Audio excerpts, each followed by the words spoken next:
안녕하세요. 한 주일 동안 편안하셨습니까? 장마가 아직도 끝나지 않고 오늘도 태풍이 올라오고 있어서 장마 이야기가 아직도 오늘까지 또 유효합니다. 이번 주까지도. 오늘 아침 뉴스에 언뜻 1987년도에 8월 7일 날 장마가 제일 늦게 끝난 그 역사가 그때가 였는데, 이제 올해 들어서 장마가 8월 7일을 넘었잖아요. 끝나는 것이 이제 뭐 14일 정도까지도 온다니까 최고로 긴 장마다 이렇게 얘기를 하면서 1987년이 다시 나오더라고요. 1987년 8월 7일이 장마가 제일 늦었던 때였는데 올해가 그보다 더 늦은 장마가 오는 해다, 장마가 끝나는 해다, 이렇게 얘기를 하는데, 또 이제 제가 이렇게 딱 신경이 그쪽으로 귀가 쫑긋하면서 그 뉴스에 그래, 그 87년도에 내가 그 수해의 마지막 장마에 전번에 말씀드린 미륵산 신곡사가 마지막 장마에 마지막 장마가 아니죠.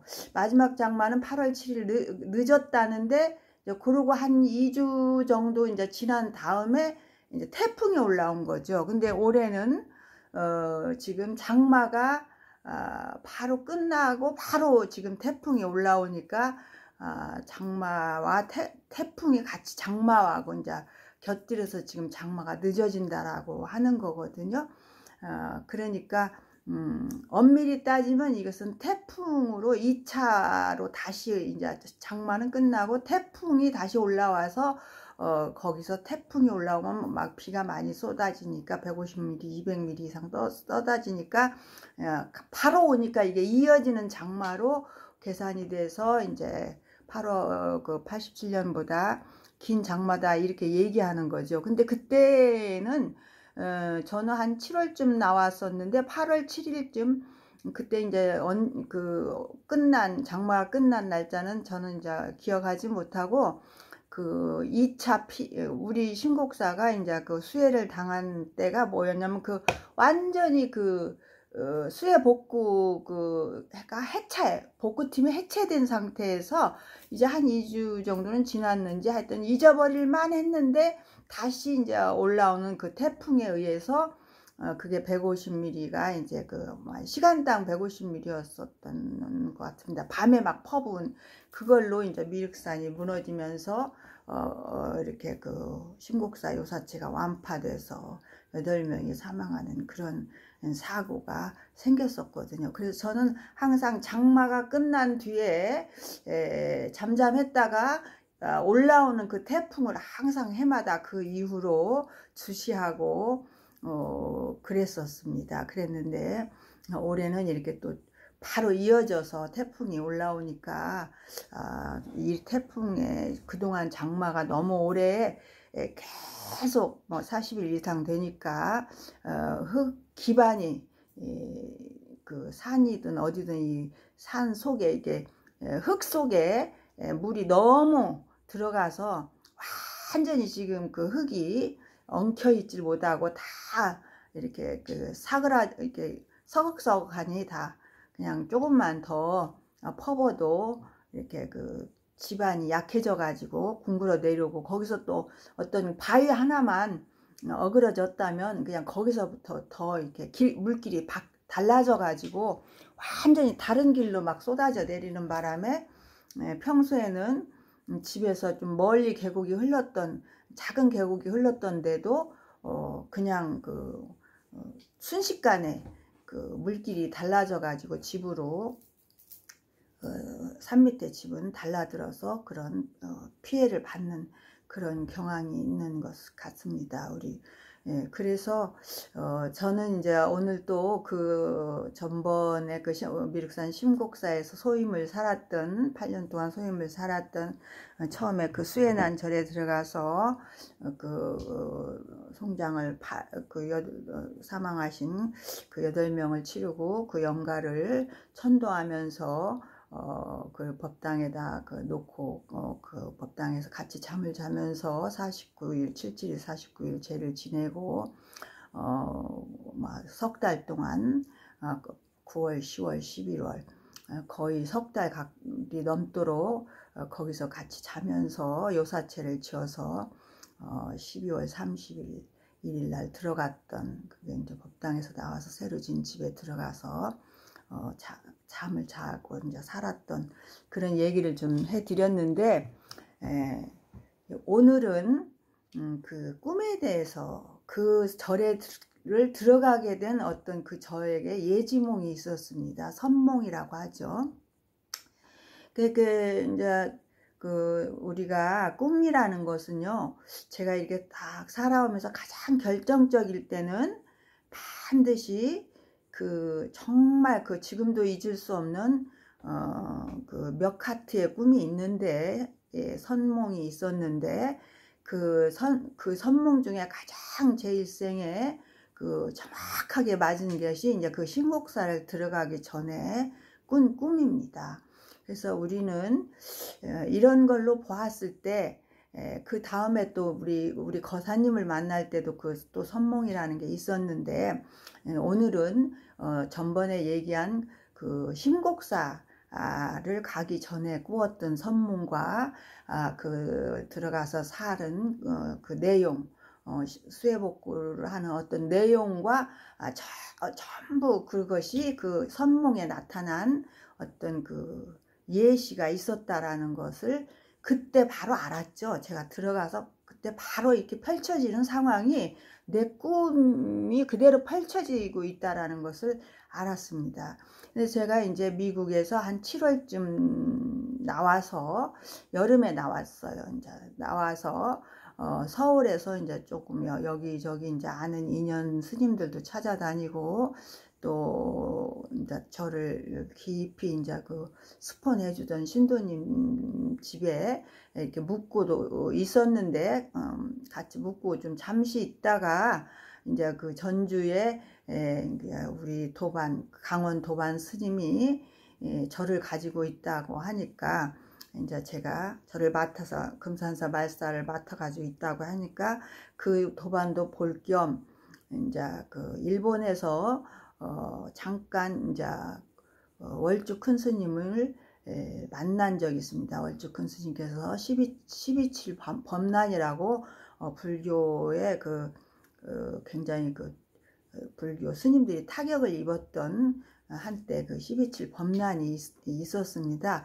그때의 사건에서 이제 총무원장에서 이제 내놓으시고 나오셔서 제가 일본에서 사회복지센터에서 이제 실습을 하고 똥도 갈고 막 청소도 하고 막 그런 어떤 굳은 일을 계속 몸소 이렇게 성녀로서 하고 있을 때, 월주 큰 스님께서 이제 마침 이제 여러 나라를 돌아다니시다가 일본에 오셔서 이제 미국을 가기 위해서 일본을 들렸다가 가시려고 일본에 오셨다가 그때에 제가 이제 있었던 사천왕사라고 이제 비전원이라고 사회복지 종합센터가 좀 한국에서 한국 불교계에서 이제 유명해 이렇게 알고 있었던 때입니다. 그러니까 거기를 이제 시차를 오셨다가 저를 보고는 이제 고향이 어디냐고 하니까 대둔산 밑에 완주군 대둔산 밑에라고 하고 본사가 수덕사 견성암이라고 하니까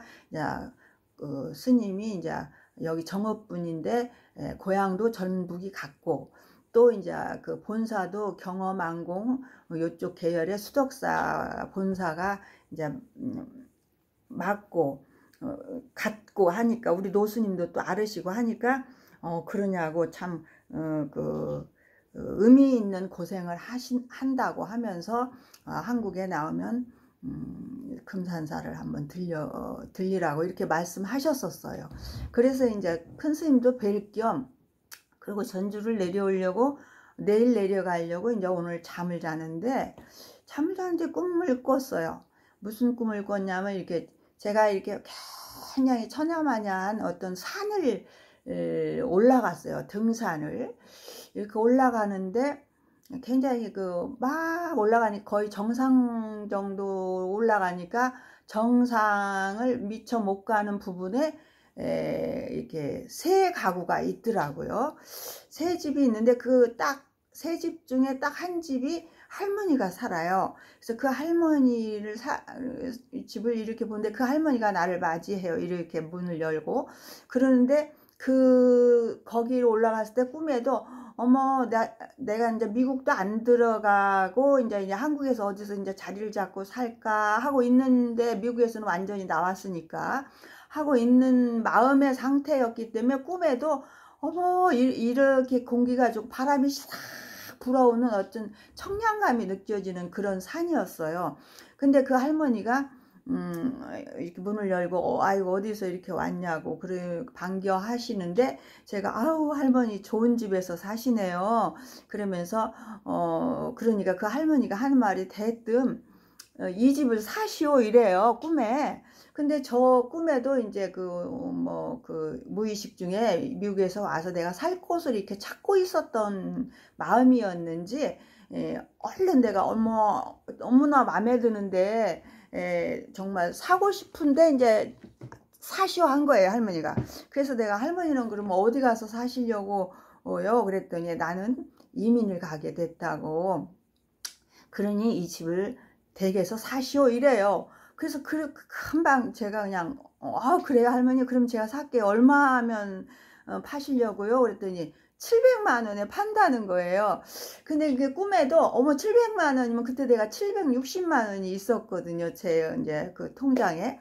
760만 원은 한국에서 두고 간 것이 300만 원이었는데 이자가 4년 동안 치러서 60만 원 정도가 나와서 360만 원이었고 이제 그 미국에서 나온다니까 여기 신도분들이 이제 준 달러를 한국에 와서 바꾸니까 그것이 한 400만 원 돼서 760만 원이 딱 있었거든요. 그런데 일도 아니더라고요. 그래서 그러면은 할머니 제가 그러면 이 집을 살게요 하고는 보니까 내가 이제 미국에서 차를 운영하고 있어서 그런지 차를 이제 가지고 이제 운전하고 다녀서 그런지 꿈에도 내 차를 저 산 밑에다 놓고 내 가방에 손가방도 차 속에 넣고 왔더라고요 꿈에는.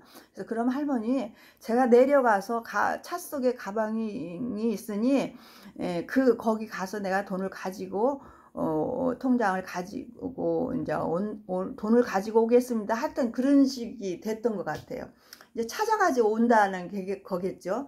그러고는 이제 부랴부랴 내려왔는데 내 차가 없는 거예요. 내 차가 없으니까 내 손가방도 없어진 거죠. 도난을 당한 거예요 꿈에. 그래서 어머 참 난감한데 딱 오토바이를 이렇게 딱 타고 있는 그 경찰이 거기 이렇게 서 있더라고요. 그래서 반가운 마음에 내 호주머니 이렇게 딱 보니까 도장이 2개 딱 있더라고요.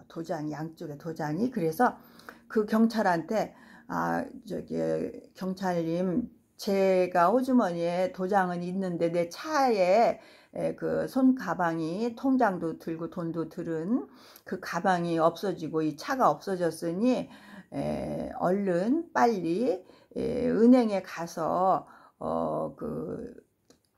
내 차가 없어지고 내 손가방과 통장이 도난당했다는 것을 신고해 주세요. 그러니까 이제 이 경찰이 그러겠다고 하고 이제 가는 걸 보고 제가 이렇게 꿈을 깼어요. 그러는데 이제 아침에 딱 꿈을 깨고 나서 그 보살님한테 제가 이제 묵고 있는 그 보살님한테 그 얘기를 했죠. 보살님 내가 전주를 내려가면 무슨 절을 하나 얻으려나 살 절이 생길라나 웬 꿈에 할머니가 산에 올라갔더니 꿈에 자기 집을 사라고 하네요. 이민 간다고.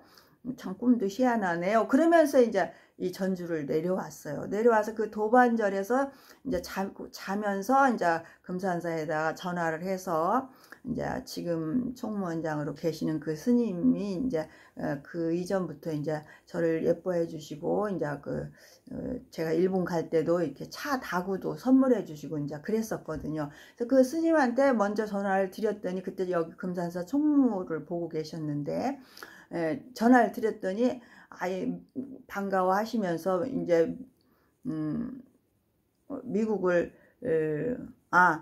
반가워하세요. 그러면서 언제 가냐고. 그래서 아이고 저기 스님이 저를 하나 주면 안 가죠. 이제 이렇게 했더니 스님이 하시는 말 농담으로 그렇게 했어요. 그냥 그랬더니 스님이 하시는 말이 그런 말이 어딨어? 안 간다고 해야 주지 이러세요. 그래서 그럼 스님 제가 안 가요. 안 갈 테니까 주세요. 이제 아주 미국에서 짐 싸가지고 나왔어요. 그러니까 스님이 그러냐고. 그러면서 그러면 내일 그 밑에 거가 이제 서고사였는데 그 서고사 밑으로 내려와라. 내일 같이 타고 이제 내 차를 타고 절을 한번 가보자고. 정말 금방 그렇게 되는 거예요. 그래서 꿈과 같은 일이죠. 그래서 어머 그래요 스님. 그러면서 이제 그 이튿날 바로 서고사로 내려가면서 그 도반 스님은 하시는 말씀이, 우리 도반 스님은 그 절은 그 월주큰 스님의 상자들이나 살고 수말사인데 비구니한테는 주지 않을 텐데 뭐 스님한테 그걸 준다고 하냐 하는 의문스러운 말을 하더라고요. 그래서 그래도 말씀하시는 스님이 하도 신용 있는 스님이고 그 믿을 만한 스님이니까 그냥 따라서 가서 한번 봐야지. 그러고는 이제 내려가서 스님 차를 타고 지금 총무원장 스님 그 차를 타고는 이제 그 절을 신곡사를 올라가서 지금 전번에 얘기했듯이 완전히 완파된 그 새로 진 30평짜리 한옥에서 그 스님과 같이 점심밥을 먹고 그렇게 내년 4월 초파일날 인수인계하자 하고 내려왔는데, 내려와서 이제 도반절에서 하루 자고 그 이튿날 이제 서울을 가서 그 신도님 집에서 앉아서 그 얘기를 한 거예요. 내가 저를 정말 그 꿈과 같이 무슨 그 스님이 이제 다른 데로 가시고 싶다고 이 절을 내년 4월 초파일날 나한테 후임으로 오라고 하니 이제 나는 내년 4월 초파일날까지 그냥 놀러 다니다가 이제 그쪽으로 후임으로 가게 됐다. 약속하고 왔다. 이렇게 얘기를 하고 났는데 조금 있다가 그렇게 수에 났다고 뉴스에 났다고 보살님이 나한테 알려주시더라고요. 그래서 그러고 나서 제가 그렇게 들어가 가지고 하여튼 수에 복구를 하면서 8년 동안 살다 거기서 포교를 아주 재밌고 멋있게 하다가 하산한 인연이 있는데 저는 그 일이 금방 이루어진 것이 아니라고 저는 말씀드리고 싶은 것이죠. 아마 내가 전생부터 불교적인 어떤 그 입장에서 보면 인연법으로 보면 전생부터 제가 미국에서 나오면서부터 제가 원력을 세운 것이 이제는 고찰에 들어가서 거기도 1300년이 넘은 고찰이었거든요. 고찰에 가서 무너진 돌담을 쌓고 거기에 오는 인연을 내가 최선을 다해서 그 인연들에게 부처님의 가르침을 포교하고 그렇게 하고 살다가 그냥 노년을 그냥 욕심 없이 그렇게 살다 죽으리라 이렇게 마음을 먹고 나왔었는데 그 원력과 똑같이 그 고찰을 들어가게 됐고 또 고찰을 들어가게 되는 것도 아주 극적으로 너무나 정말 영화 같고 어떤 정말 너무나 지금 생각해봐도 너무 극적인 장면이 이렇게 일어나는 상황에서 수해가 나서 정말 8명이 바로 엊그저께 내가 가서 밥 먹고 온 그 도량이 완전히 폐허가 되는, 더군다나 8명이 죽어나가는 어떤 그런 상황이 되는 내가 그 일을 처음부터 다시 무에서 유를 일으키고 다시 떨어진 신도를 이렇게 신심을 일으키고 그 1.2km 마을까지 폐허된 그런 도량을 다시 복구해서 나무 다시 심고 요사체 다시 짓고 그렇게 해서 그 내가 그때 32살이었는데 32살에서 39살 말까지 12월까지 10월까지 그렇게 하고 했던 일들이 정말 그 금방 지금 이루어진 인연 금생의 일은 아니었다라는 것을 저는 생각합니다. 그리고 그것을 제가 사명감으로 여기고 그걸 무섭게도 생각하지 않고 어렵게도 생각하지 않고 당연히 내가 약속한 일이고 내가 또 그때는 숙녀였기 때문에 내가 할 일이다 이렇게 생각하고 조금 더 마음을 분별심도 내지 않고 그냥 내 앞에 놓여진 어떤 상황 그저께까지도 그런 상황이 아니었지만은 오늘 그냥 그 자리에서 바로 다른 상황이 펼쳐졌는데 너무 험하게 오죽하면 그 도영스님께서 저를 보고 그랬어요. 이 대단한 비구니인 줄 안다고 나는 거기 뭐 비구도 들어가서 살지 못할 정도로 이제 폐허되고 무섭다라고 하는 데를 이 쬐그마한 비구니가 정말 감히 들어가서 이렇게 살아내는 걸 보고 그냥 그때 한 1년 정도 살았을 때 그렇게 또 칭찬을 해주시는 그런 걸 봤는데 그때 저는 제가 볼 때 제 힘으로 했다라고 생각하지 않죠. 지금도 보면 아마 전생의 인연으로 내가 그 학생들과 거기서 이제 그 수혜를 당해서 정말 경황 없이 돌아가신 8분들에게 전생부터 어떤 저와 제가 그분들을 천도를 시켜야 하고 그분들과 함께 그 도량에서 그 사찰을 다시 복원하고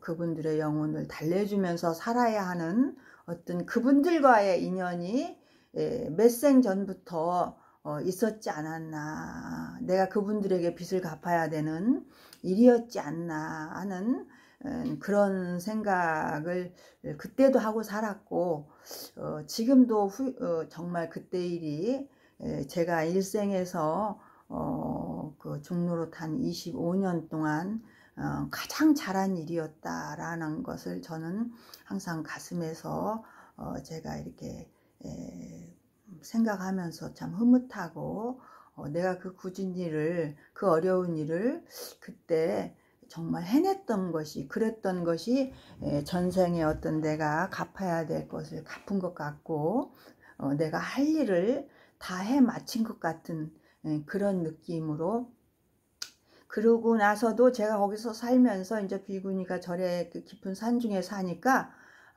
도둑이 이제 그 수해 복구를 하고 아직 끝나지도 않는 상황에서 이제 막 복구하고 요사체 짓고 하는데 요사체 지어서 들어가지도 않았는데 벌써 대웅전에 도둑이 들어오고 막 부처님 복장 털어가고 하여튼 부처님이 그 석가모니 부처님 간세음 보살님 지장보에서 산불인데 보름 만에 한 번씩 와서 그 부처님을 업어서 막 산으로 가가지고 복장을 털어가고 이렇게 해서 막 정말 그 부처님까지도 막 오늘 아침이 7월 백중인데 오늘 새벽 예불 하러 가니까 지장보살님이 없어졌어요.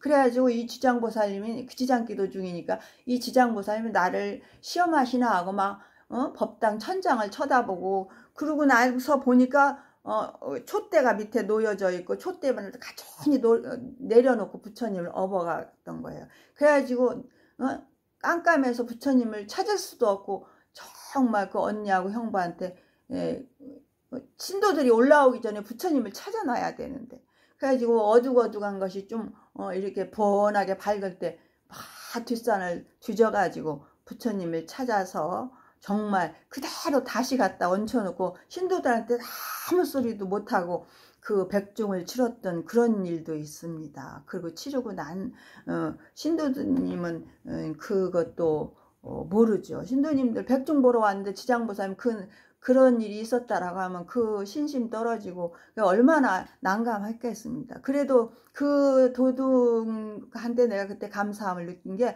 부처님 그래도 앞으로 이렇게 엎어뜨려 가지고 이렇게 앞으로 어떻게 상처를 내질 않고 그래도 이렇게 뒤로 딱 이렇게 해가지고 이렇게 복장을 털어가면서 부처님을 상하게 안 한 것이 너무나 감사하더라고요. 그래서 그때 나를 놀래게 했고 너무 힘들게 했지만 그래도 그나마 부처님을 다치지 않게 불상을 다치지 않게 해준 거에 대해서 감사합니다 라고 한 적. 정말 너무 난감한 거에 상황에 처해지면요 정말 그 전에는 뭐 시시비비가 많고 분별이 많다 하지만 그 상황에 놓이니까요 정말 그 도둑도 그 불상을 깨트리지 않고 간 것만 해도 감사하게 느껴지더라고요. 정말로. 이제 그 정도로 했는데 나중에는 막 법당에도 오더니 명부전까지 다 네 번째까지 이제 명부전까지 오는 거예요. 근데 명부전 철불이라 가져가지도 못하고 막 그 개가 짖어서 또 나가 보니까 개를 며칠 전부터 쥐약을 먹여가지고 아주 비실비실하게 해서 그 우리 개가 완전히 명부전 밑에 가서 그 명부전 밑에 흙이 좋으니까 그 흙에 파묻혀. 근데 그 개는 알았는지 모르겠어요. 그 도둑이 올 줄 알고 그 명부전 밑에 가 있었던 것 같아요. 그 명부전 밑에서 장대로 찔러도 안 나와서 나 얘가 왜 이러나 했더니 그때 약 먹고 거기서 그렇게 비실비실하고 지 몸을 회생하고 있었던 것 같아요. 그리고 명부전에 이제 도둑이 올 걸로 얘가 알고 있었던 것 같아요. 그 다음에는 이제 법당은 다 왔다 갔으니까.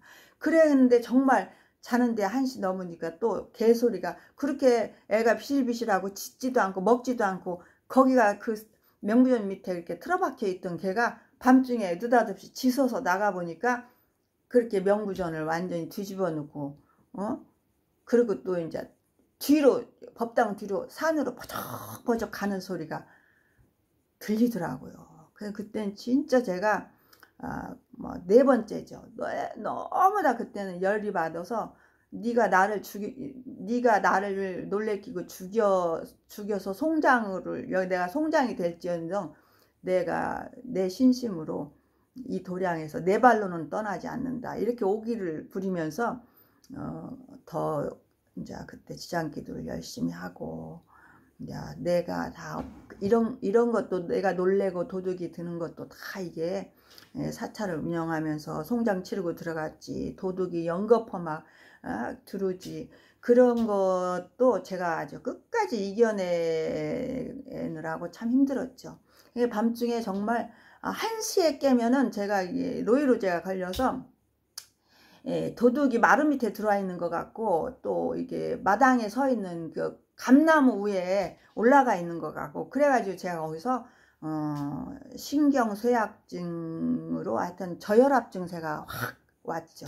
그래서 그때부터 제가 이제 그 법회를 굉장히 힘들고 그래가지고 법회를 하고 나면 막 150명씩 오니까 혼자서 이제 연불 1시간 하고 법회 1시간 하면 한 2시간 걸리는데 2시간 하고 나면 넉다운 돼가지고 항상 그 1.2km 밑에 있는 장암 마을에서 그 보건소 소장이 올라와서 닝계를 맞춰줘야 제가 그 닝계를 맞고는 이제 일어나서 이제 밥도 못 먹어요. 지쳐서. 그러고는 이제 몸을 깨상해서 또 일과를 시작하고 할 정도로 제가 몸이 있는 대로 지쳤었죠. 그래서 제가 그때 거기서 8년 두임기 살고 그만 제가 너무나 그 몸이 약해지고 그 도둑에 너무 시달리다 보니까 제가 신경쇠약증이 생겨서 엄청 그 노이로제가 생겨가지고 병이 저혈압병이 생기고 좀 이상한 병이 생기더라고요.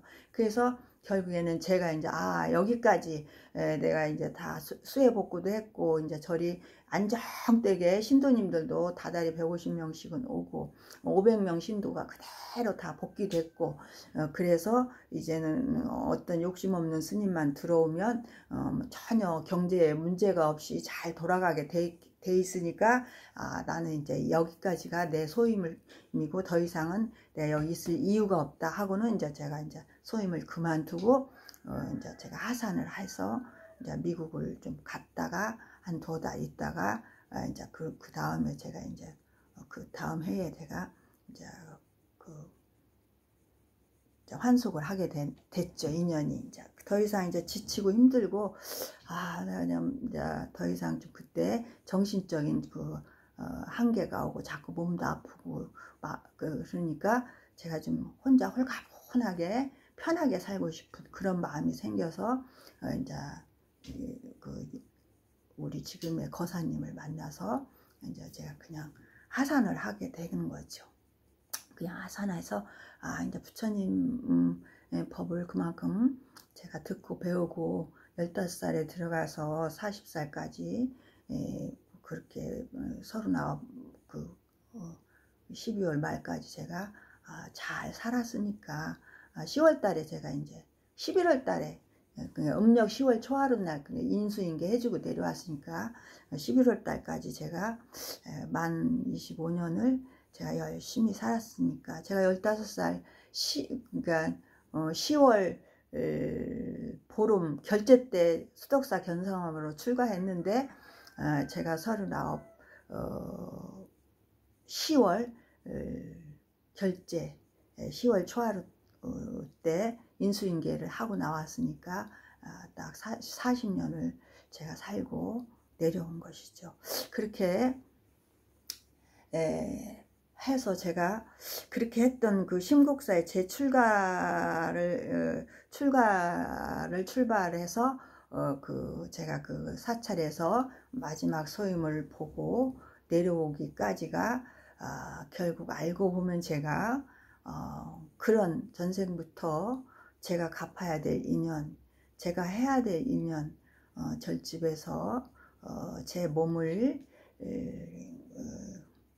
힘들게 거기서 굉장히 제 몸과 마음의 어떤 그 역량 이상을 쓰고 살아야 했던 그것이 제가 전생 빚을 갚는 그런 시기였지 않는가 하는 생각이 듭니다.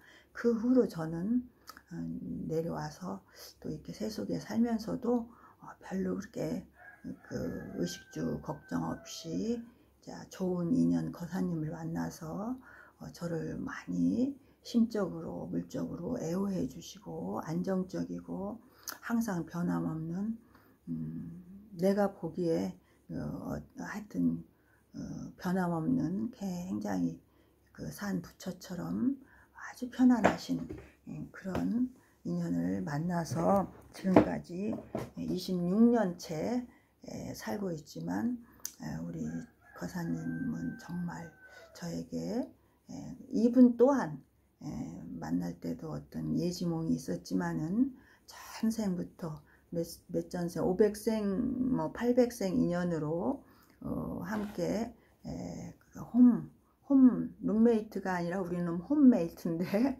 홈메이트로 이렇게 살 수 있는 도반처럼 살 수 있는 그리고 그런 인연을 만나기 위해서 저의 그 25년이라는 그 수행생활, 승려생활이 또 있었지 않는가.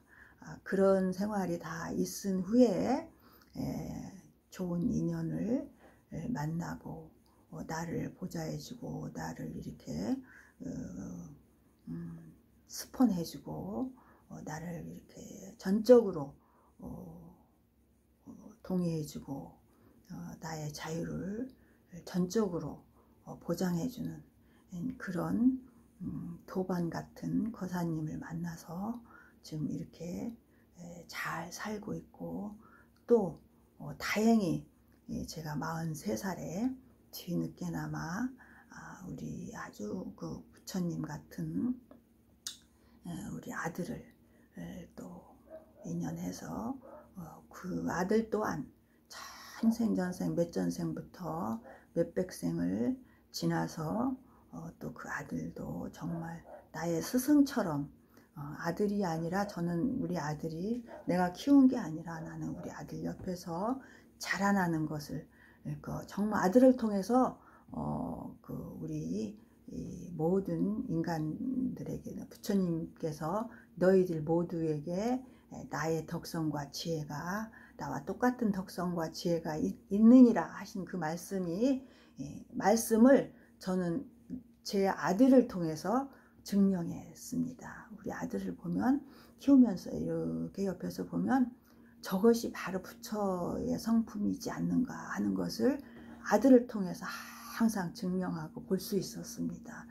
그래서 정말 때묻지 않은 청정심이 그 어떤 그 아이들에게 있습니다. 내 이기심과 내 분별심과 내 욕심만 텅 비워놓고 저는 다행히 그래도 그 승가대학에서 박선영 교수님이라고 동국대 교수님이 불교 교육학을 하시는 분인데 그분이 그때 그 불교 그분이 쓴 책을 가지고 강의를 해주셨는데 그때 그 교육 아이들을 어떻게 볼 것인가 하는 그런 입장에서 아이들을 부처로 보아야 된다라고 그러기 때문에 아이들을 우리가 우리의 마음으로 우리의 욕심으로 우리의 이기심으로 우리의 악연으로 그 아이를 너무 깊이 관여하면 안 된다라는 거. 왜냐하면 다 부처니까.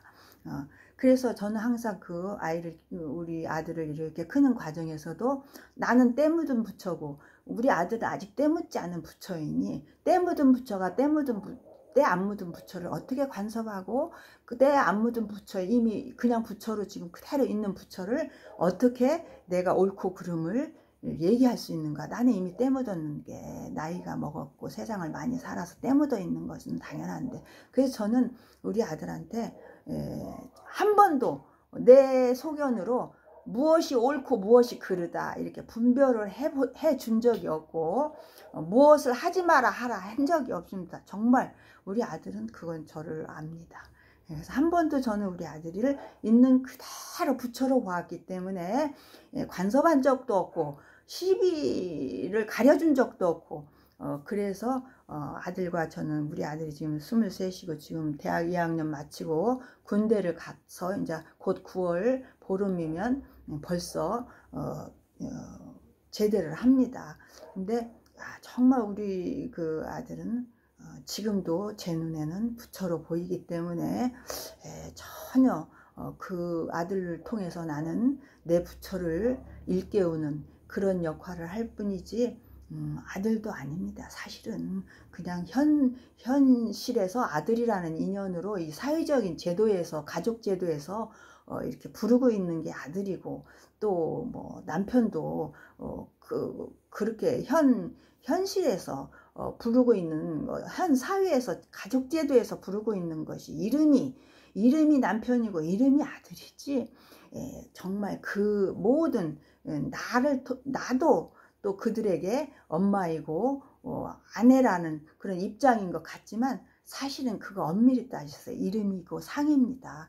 그래서 그런 이름과 상을 다 제외하고 나면 각각의 다 부처님이 말씀하신 부처님께 석가모니 부처님께 있었던 그 덕성과 그 지혜가 다 우리에게 다 각각이 다 있다라는 것을 믿기만 하면 시비할 것도 없고